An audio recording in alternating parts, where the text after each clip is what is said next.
That's right. All right, so all of us are here to learn about sleep and how to sleep and how to, any effects that we get from not being able to sleep due to work, due to other things. Let's find out all about sleep today, correct?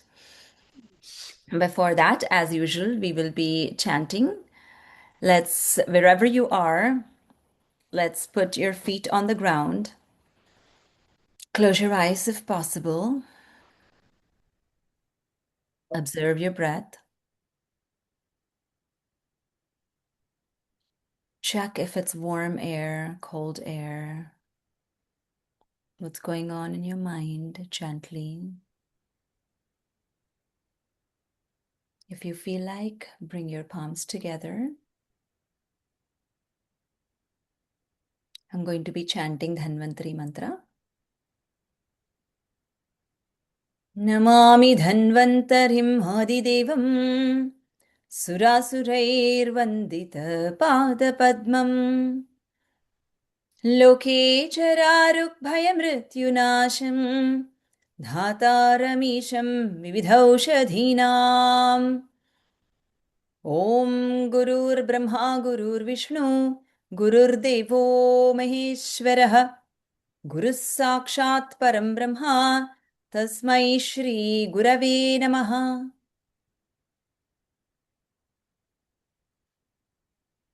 Whenever you feel like, you may gently open your eyes.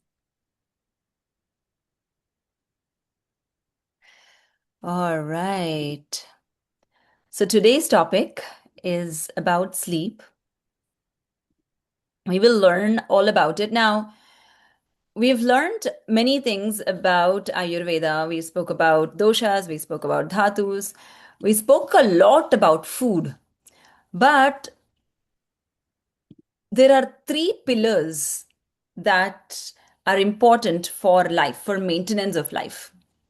Can anybody tell me what those three pillars are? And incidentally, those are that's the logo, that's Ayurhitam's logo, actually. The three pillars for life. I don't know, but maybe it's one is spirituality. Spirituality. Simona, you're an Ayurveda student. So ahara, yes, vihara and nidra for all the non-Sanskrit speaking participants in the class today.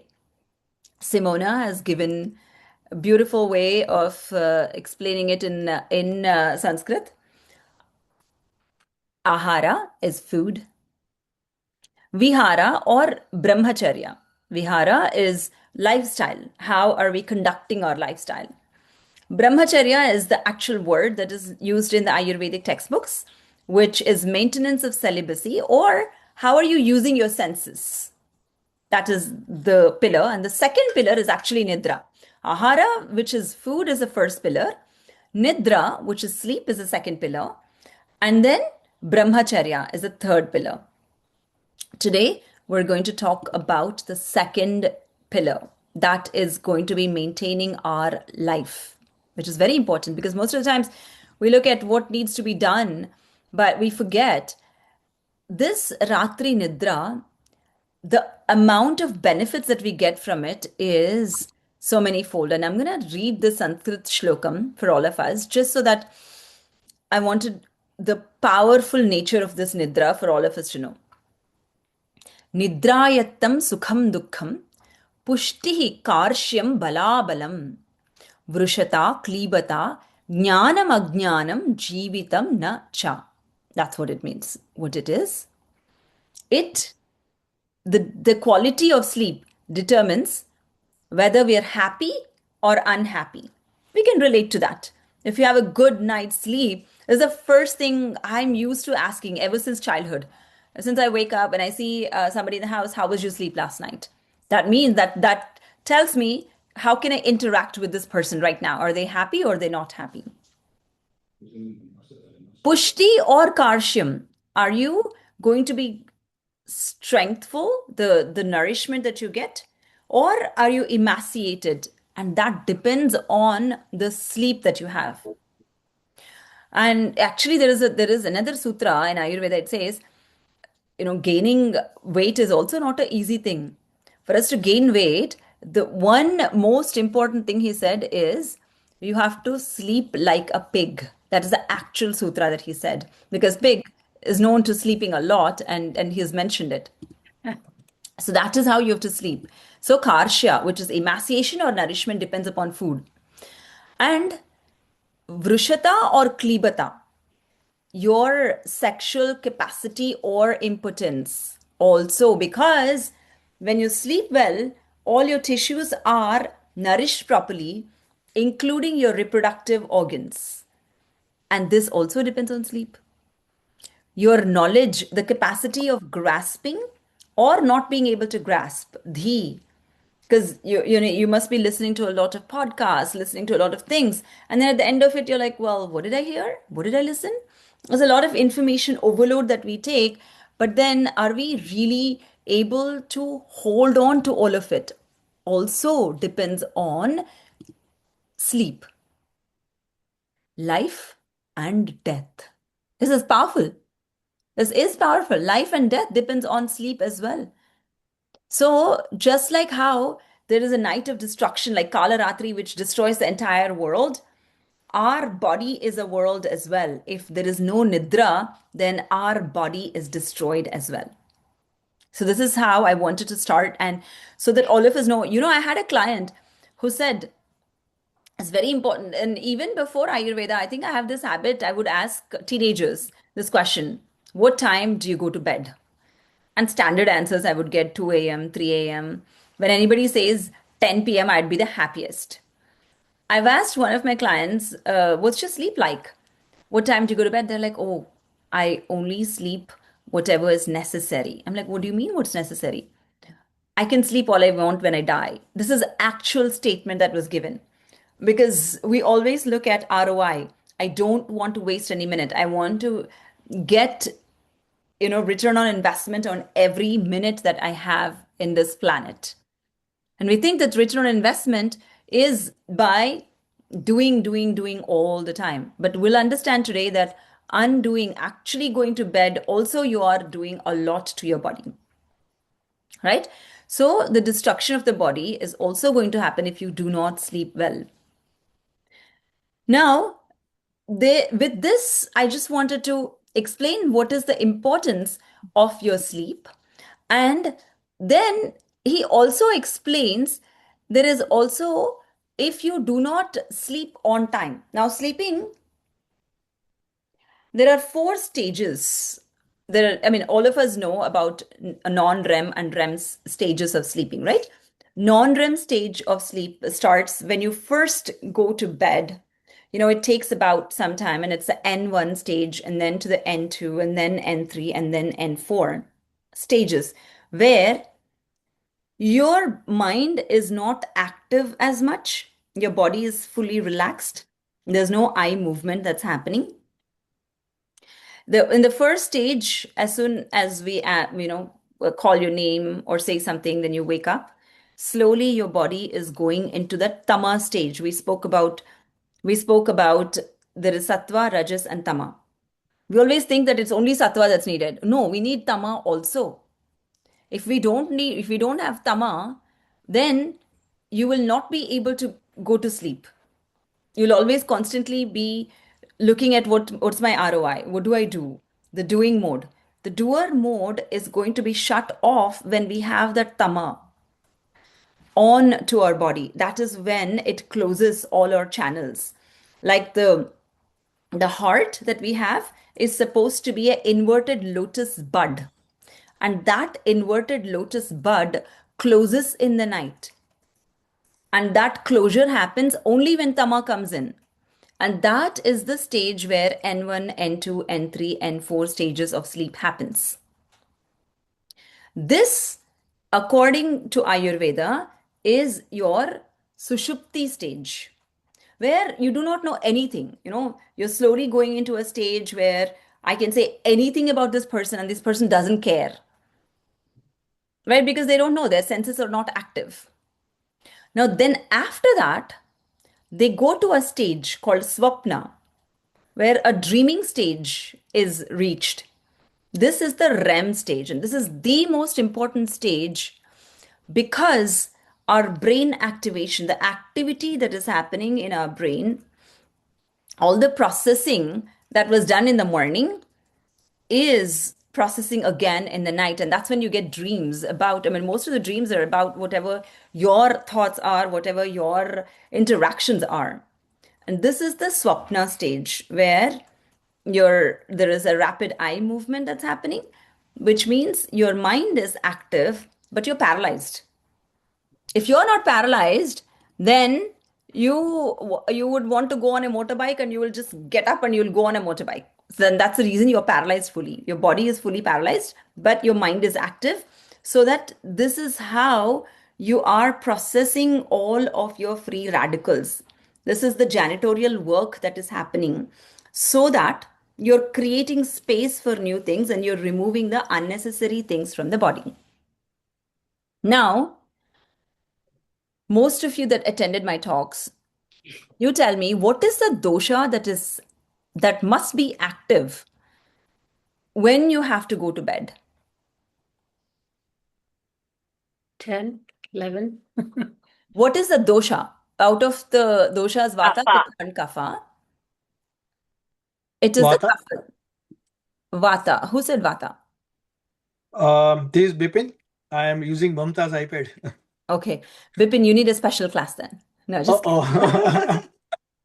Oh Because, yeah, you're right. It has to be kapha. Agreed. correct, It has- correct. Yeah, because we're talking about that tama. We're talking about that water element. We're talking about that earth element, which creates the stability in our body. And only when we are stable is when, because until then we have to save this world. We're like, if we are not there, then this world is going to be collapsed, and we're busy saving this world. That is what vata is. But kapha is like, I don't care what happens to the world. All I need is my sleep. So that is very, very important. For that to happen in the night, whatever we do during the day is very important. When you wake up during the day, the hormone, the cortisol, is definitely active. That is our highest active, which is responsible for us to make decisions, which is responsible for us to take actions. Later on, and as you're exposed to sunlight, as you're doing activities, then you are allowing your body to, your physical body is working out so that it is getting tired out, right? And when that physical body gets tired out, your mind also starts winding down. So these are different stages, different varieties of sleep. Actually, I mean, if I have time, next time we can also discuss. There are 6 varieties of sleep that Charaka has also described. Because you get sleep at particular time of the day. That is the kafaja nidra. Sometimes, if you're sick, you suddenly are sleepy, abnormal sleep. That is jwaraja nidra. Right? There are nidra, the sleep is also divided into 6 varieties. For us to know what variety it is important as well, and we'll talk about that later. But what we have processed during the day, what did our mind process? What did our body process? And then later on, when it comes to about 10 p.m., that is when kapha, 6 p.m. to 10 p.m. is a kapha time. If you catch that time, if you're able to go to bed at around 9:30, 10, then your N1, N2 is happening properly. Pitta is the metabolism, right? During the sleep cycle continues to happen.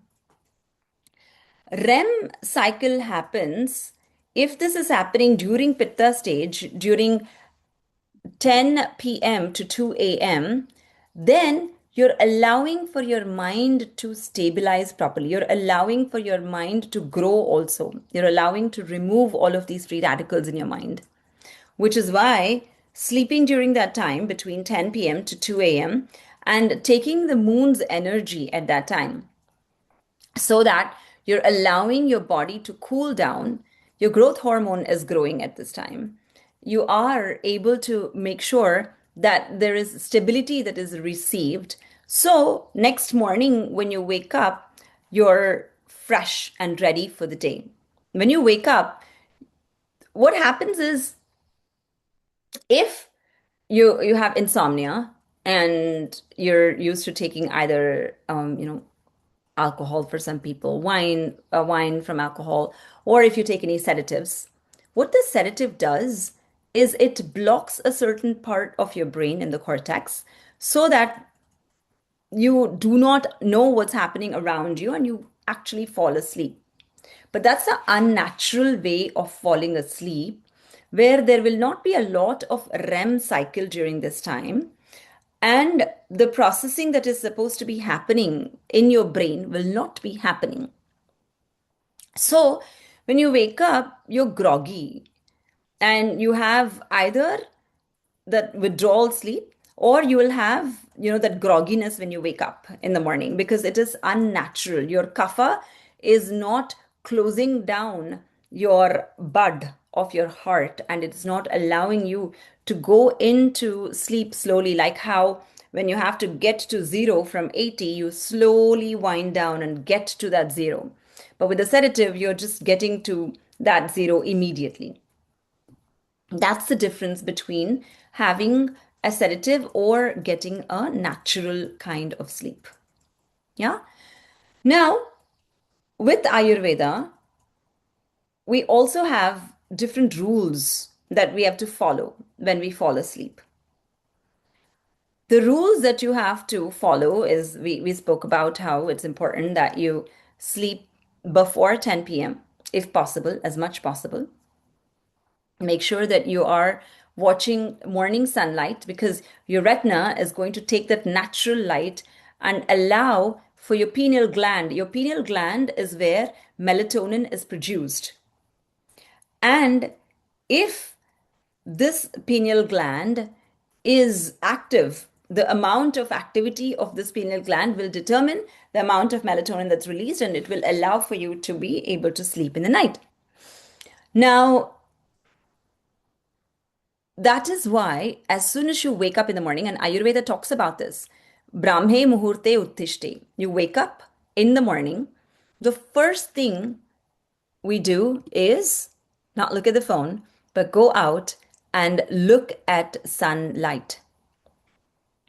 If you cannot go out, I mean, you can watch from your window at least, but watch sunlight because that direct light that you get into your retina is going to be activating your pineal gland. And it's very, very important to keep it active for multiple reasons, right? Because there are, there is a nucleus that is present in the brain that allows the body clock, that maintains the body clock. Some of us say that I don't need an alarm and I can just wake up. And that nucleus that is making sure that this alarm is active is going to be activated when you watch sun in the morning. It knows the difference between the blue light and the yellow light, and it will activate when it doesn't know if you're looking at sunlight, or it doesn't know if you're looking at your cell phone. But it knows what that orange light is and the yellow light is that's coming in, and it will activate that particular area that will maintain this rhythm in our body. Right?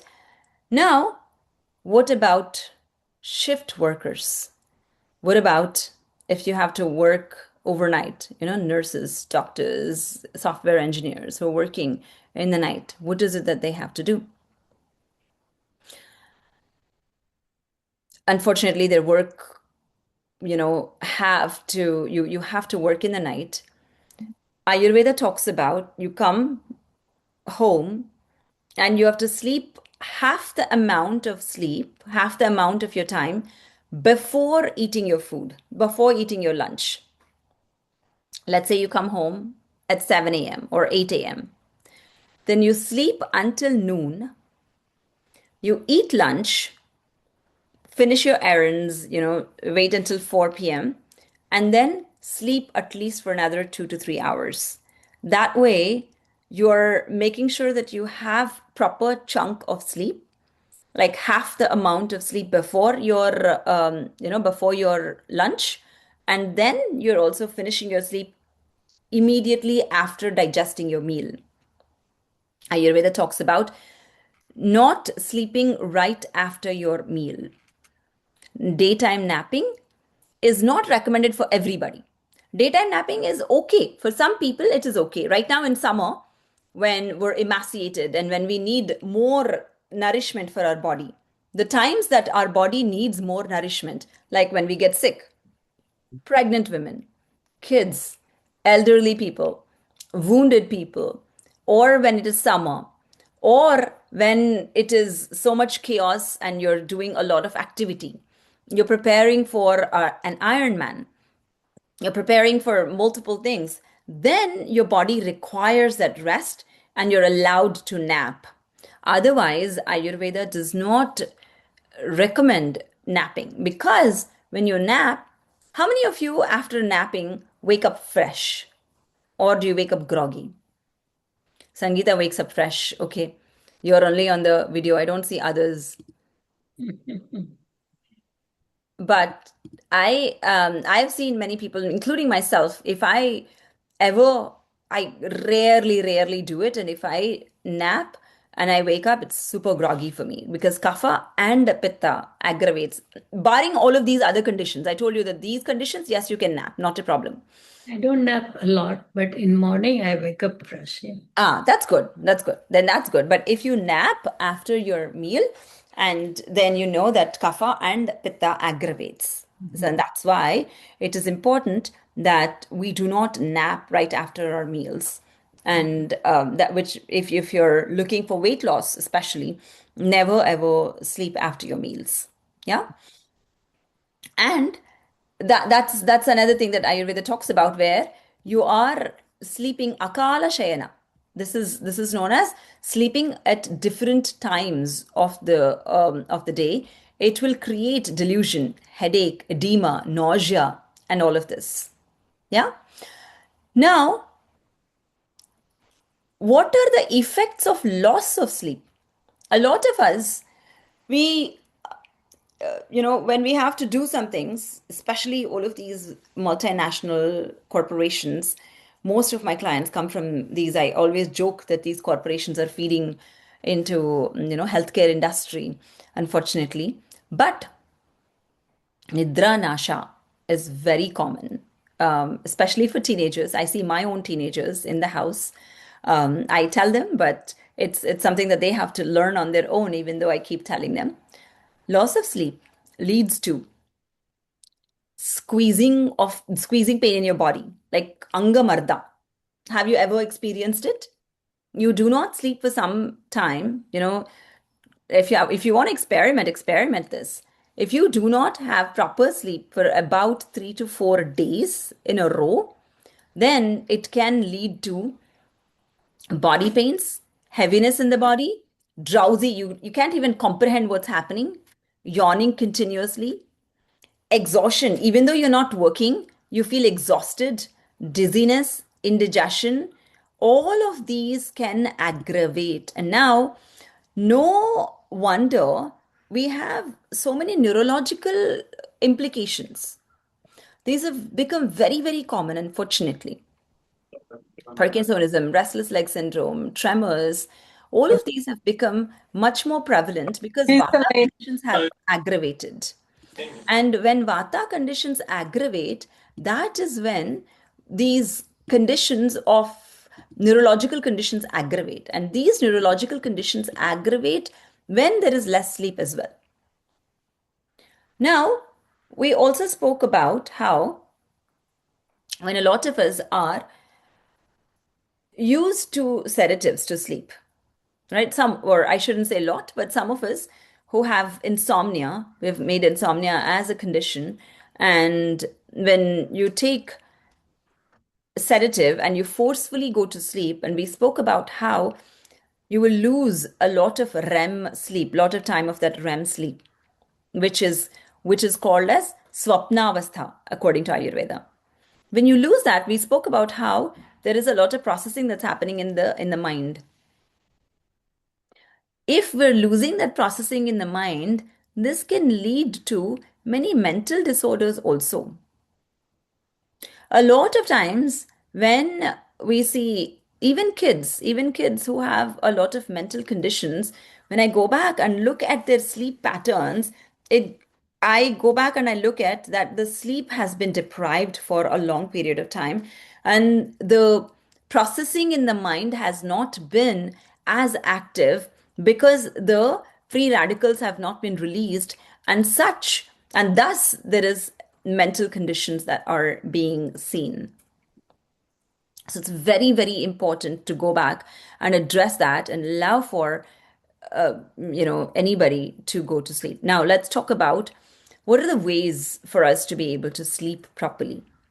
What are the things that we have to follow according to Ayurveda? Now, we learned earlier that the dosha that allows us to go to sleep is kapha dosha. And when kapha dosha is something that is allowing us to sleep, then we have to induce that dosha for ourselves. How are we going to induce that dosha for ourselves? Again, winding down. We have a lot of times, I have many Indian clients who say that they work out, and because they have a trainer based overseas and they can only train during that time, they train between 9 p.m. to 10 p.m. because they finish their meal. They're very good. They finish their dinner about 6 p.m. That's good. But they want to wait until the food is digested, which is also excellent. But 9 p.m. to 10 p.m., if you exercise, then what dosha is aggravated? You exercise, Vata. vata dosha. You're 10 on 10 this time. So this vata dosha, if it's aggravated, how are you going to bed? How are you going to fall asleep? You're not going to be able to fall asleep naturally. I've had two clients last week where they were doing absolutely well. Only after they started workout is when everything fell apart. They came to me and then they did not attribute it to that at all. They thought, I mean, workout is always good. No, workout during the right time is important. And they were not working out at the right time and they did not realize that that was actually hurting them than helping them. So, always winding down for the evening and not making any important decisions, not indulging in any activity during that time will keep your vata to a lowest level and will allow for kapha to increase. And when this kapha increases, it will allow to close the bud. It's always about closing the bud. What bud? It's your heart. And when that happens, it is properly, you'll be able to sleep. Number one. Number two, you doing abhyanga, which is massaging your soles of your feet, is extremely important because the marma points that are present in your feet are activated, which will induce sleep. So this is the motion that you could do. Or if you have a Kansa wand, you can always you can use the copper wand and then you can do rounds of that on your feet. You can use any oil, sesame oil, lavender oil, any oil that you have. That's very, very soothing. This activates your marma, which will allow for you to sleep properly. And then making sure that you are cooling the room. Again, cooling is going to be allowing kapha to increase. So make sure that the room is cool enough. You put a humidifier so that it's cool. And use a heavy weighted blanket. Of course, now in summer, it's not going to be possible, but other seasons, you can use a heavy weighted blanket, which will allow for you to fall asleep. Another thing is, doing NSDR, non-sleep deep relaxation techniques that will allow for you to relax and that will allow for sleep to be induced naturally, which the most important thing that I mention in my clinic is Yoga Nidra. Playing Yoga Nidra, you can choose any track, play Yoga Nidra which means you are automatically allowing all of your nervous system, your muscular system, all of your system to automatically fall asleep. That's very important as well. And if you have continuous thoughts, if thoughts, I mean, obviously, I told you that we are always saving the world continuously. So if that thoughts of saving the world is bombarding you, then go back to your breath. Go back to your breath and see how we can, we spoke about how there is a connection between the pranavaha shrotas, which is your breath, your manovaha shrotas, the connection of your breath to your mind. When you're indulging, when you're involving with your breath, you can just take deep breaths, deep breath in and deep breath out. It doesn't have to be anything extraordinary at all. Just take a deep breath in and deep breath out, and just being mindful in allowing you to get to your breath is very important. Yeah. And using some essential oils in your room. You can put like a lavender essential oil, rose, jasmine, any of that, because you want to make sure you are calming your mind. Essential oils, when you use in this way, are going to be calming your mind, and that will allow for you to fall asleep as well. And a scalp massage, if this is not mandatory, but if you're able to, again, all of this to induce kapha in the body, all of this to reduce vata in the body. You don't have to even use a lot of oil, just 2 or 3 drops of oil, and just doing a full scalp massage like this is also going to be allowing you. All of this you're doing, it's like, remember, we wanted to bring the car to stop without slamming on the brakes. This is all what you're doing to slowly bring you to a proper sleep. Right? So when you use all of these techniques, you're allowing for kapha to increase. You're allowing for a good night's sleep. Now, in the middle of the night, when you wake up, if you have to wake up, and that's also something happens, right? There is sleep cycles. There is every 90 minutes, this sleep cycle continues to change. And inevitably, you will have to wake up and you have to change position. You have to go for the restroom. Something can happen. When you wake up, very important, very, very important, do not look at your phone. Do not even keep your phone in the room.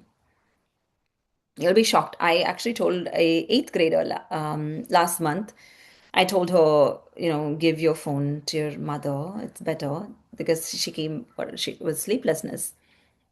And next month she came, bingo, I am able to fall asleep fully. Thank you for that. I was pleasantly surprised that she actually listened to me. I can say whatever I want to, but she actually listened to me. I was very impressed that she followed and she's able to fall asleep, and she could see the difference in the focus at school. These are all minute things and we dismiss them, but actually very powerful.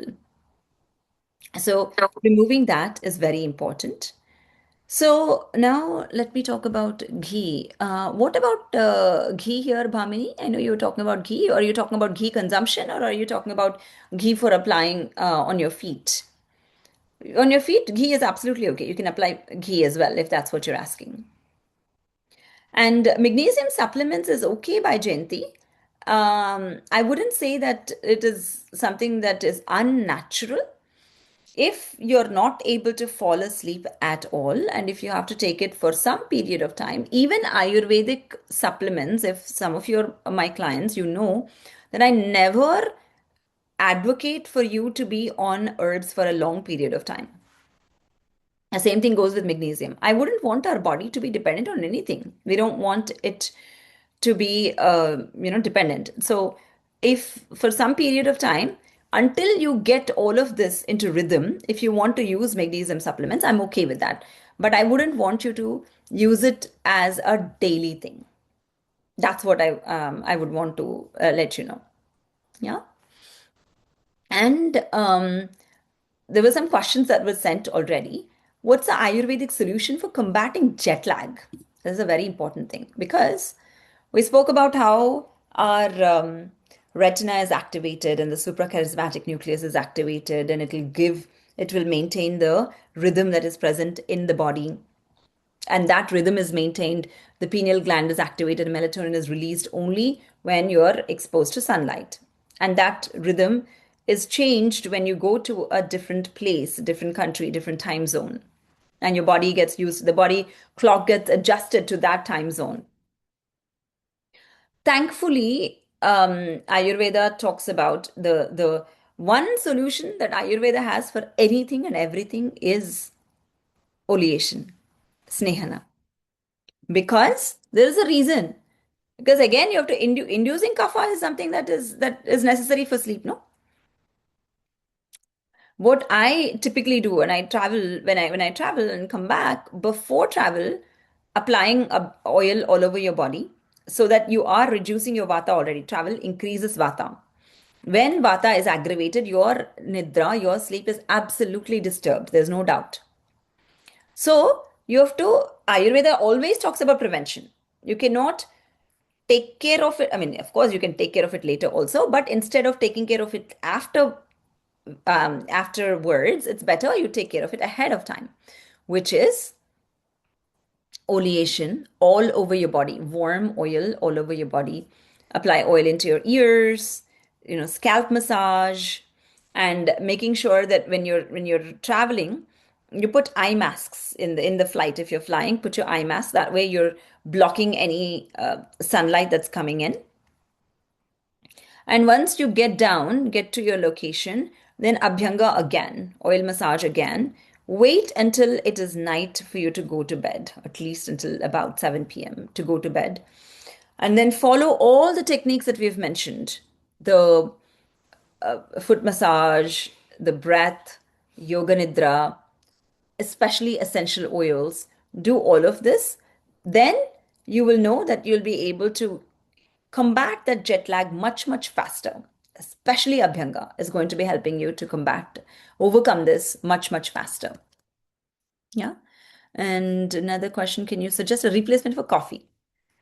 Coffee is the biggest thing, especially when our clients go through panchakarma. We tell them during dry diet days, we tell them no tea, no coffee. I get 50% of the time I get this by the evening. My head is pounding. What do I do now? And then I'm like, okay, I know this is coffee karma or tea karma, because these are things that we have created for ourselves where it's not that it gives a lot of joy, but if you don't consume it, then because your coffee is something that is blocking where so adenosine is a receptor. Adenosine is a compound that is present in the body that is at its least amount when you are fully asleep as soon as you're up. So if you're then your body knows that adenosine levels are low, that means you don't need sleep. As we go throughout the day, then our adenosine levels increase. Now, coffee blocks that. It goes and it attacks that same receptors as adenosine. Now your body thinks that there is enough deficit of adenosine, I don't have to sleep at all. Right? That's what happens. That's why you're active when you drink coffee. I've had this, um, yeah, I did not even know. I mean, I don't drink coffee usually, but one day I don't know why it was cold and I was sleepy in a class and I just went and had a very small amount of coffee. I didn't even know that night I couldn't fall asleep. I was breathing, I was doing multiple things and I couldn't. And in the middle of the night, I was thinking, what happened today? Why am I not able to fall asleep? Is this how people feel? And then I realized, oh, I drank coffee today, right? But because my body is not used to it at all, I realized how much it does. And my son experienced the same this time when we went to Calgary, that he came in the middle of the night. He's like, I can't fall asleep. I'm like, what happened? I drank coffee. So how much it activates our nervous system, because it activates vata. That's what it does. When it activates vata, then of course it is going to, but there is a threshold for each one of us. It's not the same for all of us. right? Because we would have changed the threshold throughout, depending upon how much amount of coffee we've been consuming. Now, if you are able to drink, either tea or maybe matcha, or the best if you can, and try this.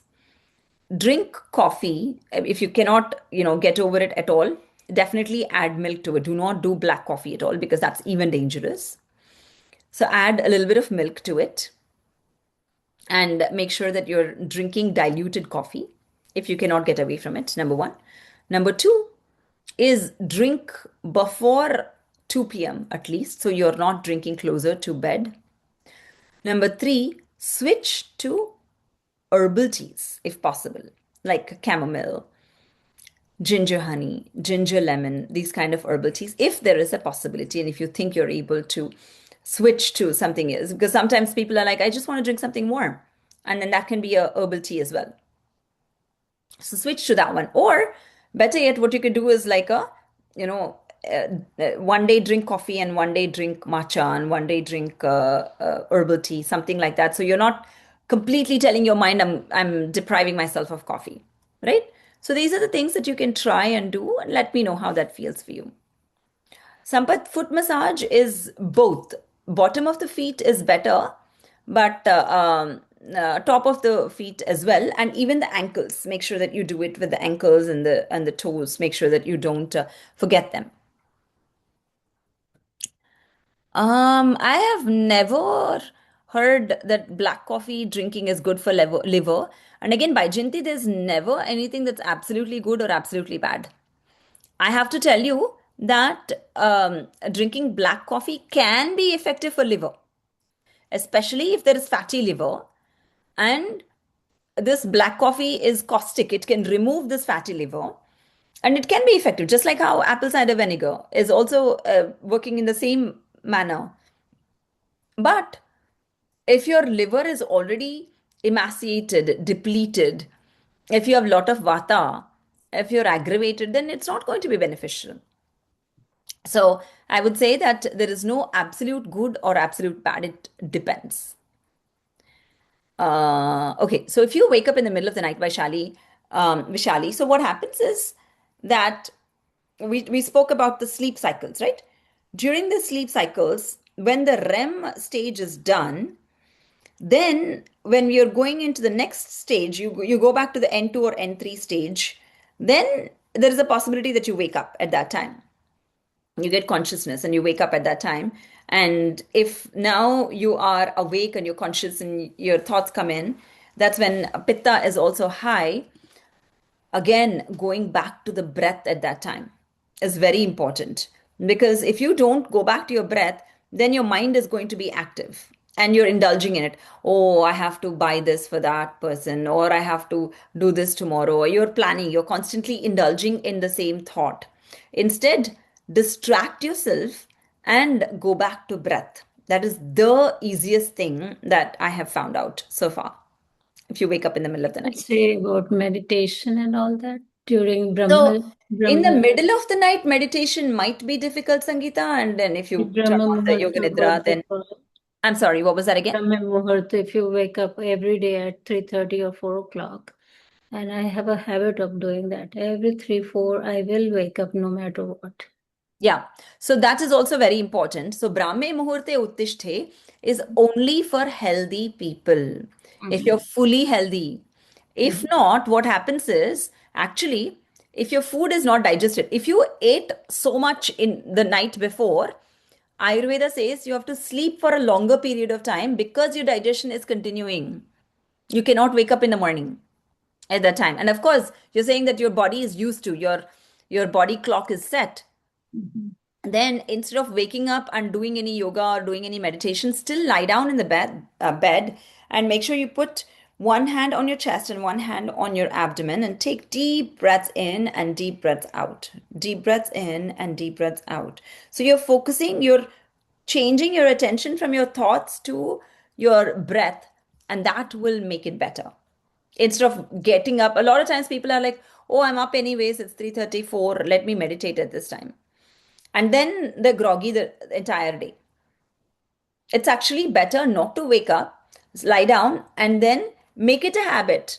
After certain weeks or months, you will make sure that you are retraining your body to fall asleep. Yeah. But that's very important for all of us to remember that Brahme Muhurte Uttishte is for healthy people where you are fully in balance of your doshas and dhatus. Yeah. Does it matter whether or not you remember dreams during REM sleep? Does that correlate with sleep quality? Devanti, it is not necessary for you to remember your dreams at all because that is an automatic process that's happening in your CPU. It's continuously happening, and it is happening based on your interactions only, but that processing is happening. And again, you should not be involved as a person there. You should not be involved. Your soul is not involved, or your mind should not be involved in there. Your consciousness should not be involved in there. And it automatically happens, and then there is a verdict that comes out, and that is how you act going forward. Again, you will create another picture on top of it, another picture on top of it throughout the day, and then another story is going to be created. So all the the sleep quality is going to be dependent on your interactions throughout the day. You don't have to remember at all whatever happened during your dreams. If you remember, it's okay, but it's not necessary for you to remember.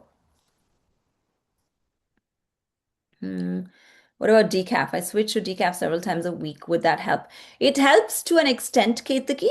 That's the way that you can slowly switch to from decaf to herbal teas. Something like that is okay. So the 3 a.m. wake up happens because of this activity of what Debanti is talking about. Our mind now suddenly wants to be in charge. We don't want someone to be in charge. We don't want, our mind to be doing so much activity. We get involved in it. So that's what causes the 3 a.m. wake up, right? Like us, I mean, I'm going back to my same statement of us saving the world comes up because we're like, oh my God, it's been a long time that I fell asleep. What's happening to the world? And then you suddenly wake up. So, which is why what you do throughout the day and how you sleep is going to be allowing you not to wake up at 3 a.m. So, you follow all of these things. You tell yourself, you do these affirmations that the world is going to be okay until I decide to wake up. I'm not going to be saving the world. It's going to be okay until I wake up. And again, whatever affirmation is relevant to you, I'm trying to say this so that you actually make it a reality. If not, your nervous system constantly is like, I'm sure you have already experienced this so many times that if you have to wake up in the morning, if you and this is not a normal for you, you have to travel somewhere, you have to catch a flight, you have to wake up at 4 a.m. You put the alarm and you go to bed at 10 p.m. How many times do you wake up? Is it 4 yet? Is it 4 yet? Is it 4 yet? Because now your mind is constantly thinking about something. That's the same thing that we are thinking throughout the day, through many months, about several things, and that is what's causing the 3 a.m. wake up. That being like a lotus and having the water on top of lotus untouched, you're doing the actions but untouched throughout the day, is going to allow you to go to bed. That affirmation is going to allow you to go to bed. I invite you to do this, and then you'll see the difference yourself. That is how you're activating your kapha, and that is how you're reducing your vata. And can go back to sleep again, then having lots of thoughts. Yes, jolly. So try all of the things that we just spoke about today. And then have this affirmation, because now what affirmation you have is that, oh, I don't go back to sleep at all. I don't go back to sleep. Reverse that. I can go back to sleep if I close my eyes and I focus on my breath. And again, so before bed, do all the things that we spoke about: oiling your feet, oiling your scalp, making sure that the room is cool, making sure that there's nice smell in the room. So all of these are prerequisites that you're doing before you go to bed. and that's the quality of sleep that you're continuing, then when you wake up at 5:30, you go back to your breath. It is possible for you to fall asleep. Try it and let me know. Is it okay to do yoga nidra in the morning in case you feel you didn't get enough sleep?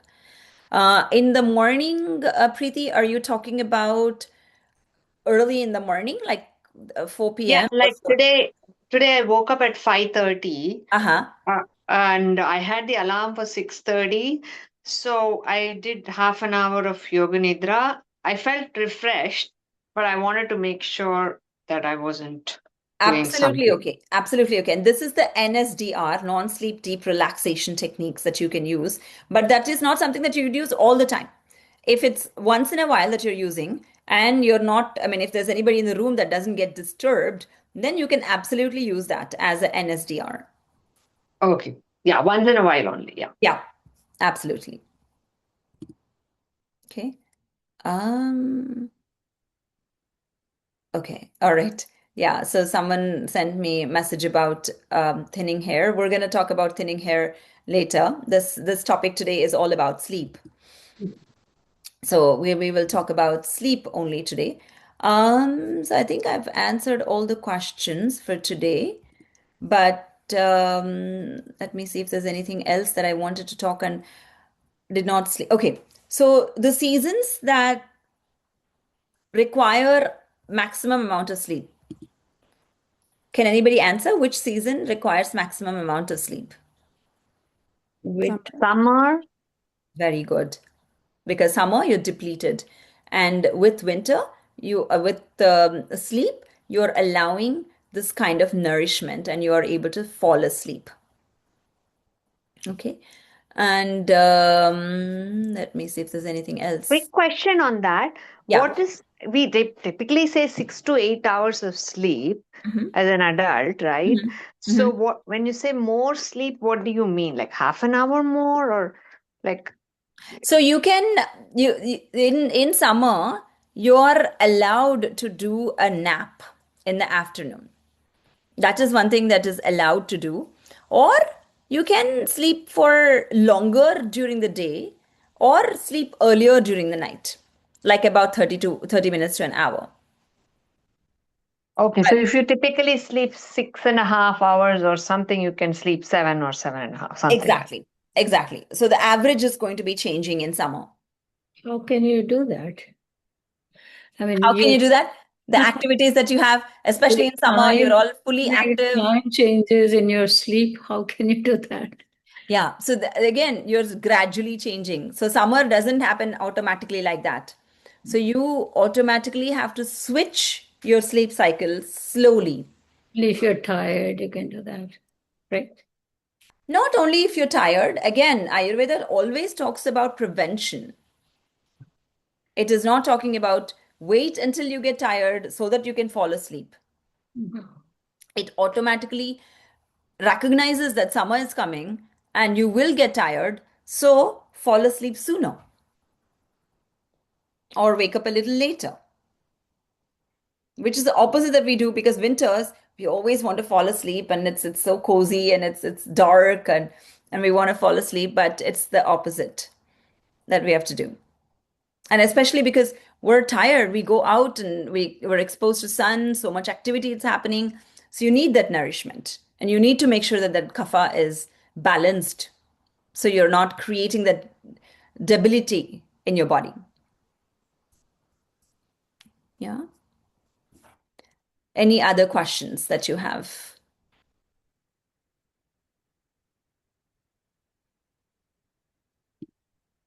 I see many during, okay. Let me see. It is okay. I feel I sleep a lot. And is there something called too much sleep for a 47-year-old woman? Okay. So 9 hours in the night and 1 hour, which means then we have to talk about there is excessive need of sleep in your body. Either there is excessive tama or excessive kapha that is making you fall asleep like this. So that has to be corrected as well. And there are some arishtas, Ayurvedic fermented alcohols that are given to reduce kapha in the body so that your body does not need this much sleep. Because tamo pravesha, when there is a lot of tama and when there's a lot of kapha, is when you sleep a lot.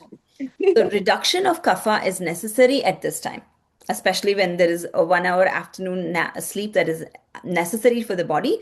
Then kapha reduction is needed, which means activity in the morning. Making sure that you are watching sunlight is also important. Making sure that you are opening up all the doors in your room so that there's sunlight coming into your room is also very important.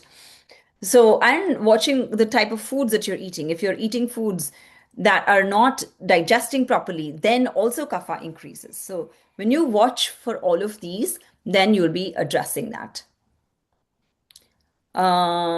Limit sun exposure in the evening. Actually, sun exposure in the evening, sunrise and sunset, when you watch, it's actually very, very good.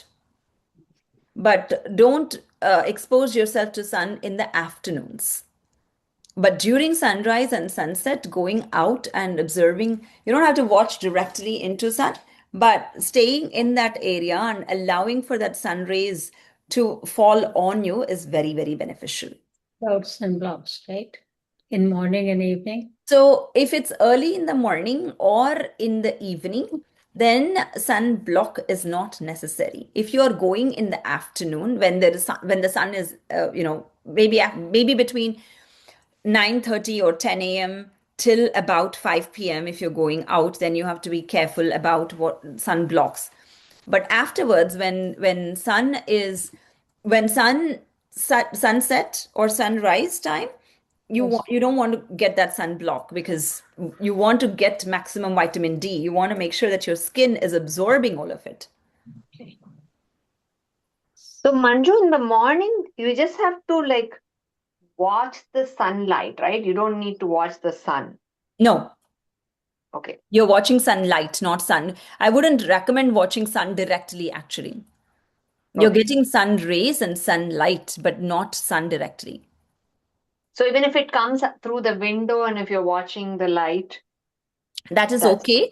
But it seems that 50%, it is 50% less effective if you're watching through the window. But at least, I mean, it's better than nothing, no? mm, So that is what we have to look at, the risk versus benefit. I mean, if you cannot go out every day and if you at least watch that, that is better. okay.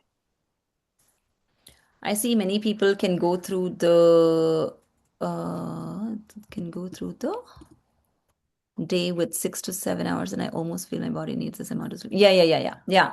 So when that's happening, Nisha, then I'm suspecting that there is more kapha in the body, and that needs to be addressed. And that can be addressed when you are doing excessive act. You have to include activity in your daily life. Again, you cannot ever include it directly. We always talked about how slow inclusion is necessary. Slowly you include activity, include diet that reduces your kapha, then notice that you will not need that much of sleep. What is the healthiest hours of sleep? Like there are so many different conception about it. The Like different conceptions and complete it. go ahead. I was going to say that the different conceptions about that, Sangeeta, is because there are different varieties of people. Yeah. It's not necessarily there's young, there's old, there's youth, there is debilitated, there's healthy. So it is very different for everybody, for males, for females, what stage of your life. It's very different for everybody.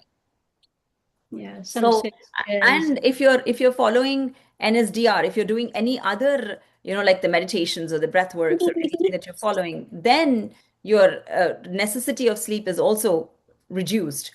But on an average, it is very important that you maintain between 6 to 8 hours of continuous sleep. And we spoke about having that as close to 10 p.m. as possible, till as close to 6 a.m. as possible. 8 hours of sleep does not mean, I mean, my high schoolers who come to me or college going kids who come to me, they're like, oh, I go to bed at 3 a.m. and then I wake up at 11. That's still 8 hours of sleep. Well, you're forgetting that there's no moon that is active. Your free radicals are not being released. They're not processed properly. And so your mind activity is not going to be happening the way it is supposed to. So that for that reason, it is important to utilize that time. Best Yoga Nidra music jolly. I always recommend a free app called a Sattva app. I'm going to just put it here. This is a free app, and you can search for Yoga Nidra in this app, and you'll be able to, use it for free. So if you're rested even after sleeping 5 hours, it's fine, right? You don't have to force yourself to sleep 6 or 7 or 8. So again, if you're rested for 5 hours, are you thinking you're rested or are you really rested? Are you really tuned into? I started my session saying that my client was saying, I will sleep when I, when I rest fully, when I die is the actual statement that they said. And they thought that they were rested. I'll tell you, they thought that they were rested until they came to me and I said, I want you to sleep more. Okay. So it is very important to be in tune with your body and know that you're really rested. Then and you're following other NSDRs. You're following all of the other things that needs the relaxation of the body. Then that's okay. But typically, I would say at least 6 to 8 hours of sleep for an average human being is good, in my opinion. Thanks. Manju, a follow-up quick question on that one. Is this duration of sleep has anything to do with age? Absolutely. Very good question, actually. Because if you see that kids are sleeping, the newborns are sleeping for 24 hours in the day because their brains are developing throughout, their growth hormones are releasing, the brains are developing, and that's the way their brains develop. Their brains and body develop during sleep. That's why kids require a lot of sleep. And later on, once they become, like 10 years and 11 years, then they come to normal sleep. Once you then again hit the vata stage of your life, again, the young age is kapha stage of the life that is necessary that you have to fall asleep. Later on, when you get to the vata stage, because you're debilitated, vata stage is 70 and plus. That is the stage that your body is depleted already. Now you have to make sure that you find time to fall asleep and you take as much rest as possible so that your body does not deplete further. But between about 13 to 70 years of age, the 6 to 8 hours normal sleep is going to be enough for a normal, healthy individual. Perfect. Thank you. That helps. Preeti, that's a very good question. I know you have a young kid at home, and I have young kids at home. 10 Not so p.m. young that they listen to us. No? I know. So 10 p.m. is far-fetched. I cannot let my teenagers go to bed at 10 and they think that they have a Ayurvedic monster in the house. And of course I take their phones away. I say, okay, phones off, and they think that there's a restrictions. However, again, this is something that I always very important, Preeti, is we cannot change karmas of anybody, including our own kids. We are there to facilitate and give them information without any emotions attached. As we say it again and again and again. Of course, they have to go through this prajna paradha, no? We call it prajna paradha. They know, but yet they want to make a mistake. They will learn. Unfortunately, it's hard for parents to watch them suffer. I do watch them suffer, and I will only take care of them when they come to me.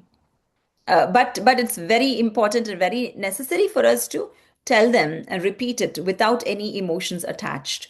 That it is important to at least I tell them at least go to bed close to 11:30.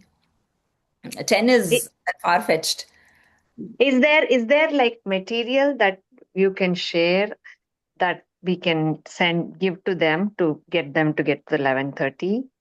I can probably find some information. It talks about Jagrat, Swapna, Sushupta, and Turiya, how it is connected with the N1, N2, N3, N4, and REM sleep, and how this REM sleep is necessary for cognitive and behavioral development, and how this cognitive and behavioral development is going to be affected if you do not sleep on time.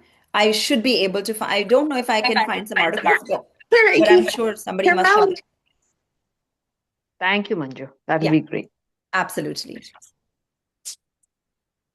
Yeah, so that is it. And if anybody has any topic for next time, we can talk about it, or we can talk about other great things about sleep as well. But the moral of the story for today is sleep is one of the three main pillars. So we cannot just take it for granted.